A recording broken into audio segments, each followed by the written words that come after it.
Marriage ପାର୍ଟିରୁ ଫେରୁ ଫେରୁ ବାଟରେ ଆମର କ'ଣ ଯେ ହେଇଥାନ୍ତା।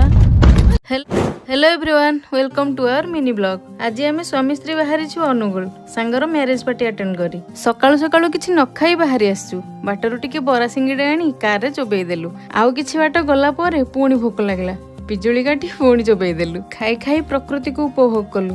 सतरे ये जगह देखिले दिल खुश हो जाउछि। पहुंचु पहुंचु हम बर भी आसी पहुंची गलेनी। कन्या भी फोटो उठेबारे बिजी। सांग बाहागर माने आमे भी रेडी नहले कण हबो। मो स्वामींकर कण सज सरुची।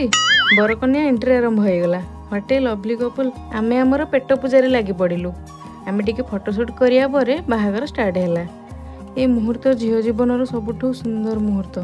कहिले मु केमती देखा जाउची।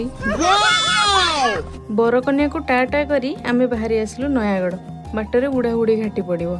संध्या पूर्वर घाटी पार हो भाविला बेलू ए गाई माने रास्ता मझर जमा हलु ना। घाटी उठू उठू संध्या हो आसुए। ए जंगल रास्ता शीघ्र पार हो भाविला बेलू अचानक रास्तार बड़ बड़ खाई आसी पहुंची गलु बुढ़ा बुढ़ी मंदिर रे। ए मंदिर और ए रास्तार आमर अनेक स्मृति अच्छी। मु परे केबे आपण मानन कहबी। ए घाटी जेतिकी सुंदर सेतिकी भयानक। बाटरे वर्षा को उपभोग करी आमे भलरे भलरे घरे पहुंची गलु। वीडियो टी को एठी शेष करछि। जय जगन्नाथ।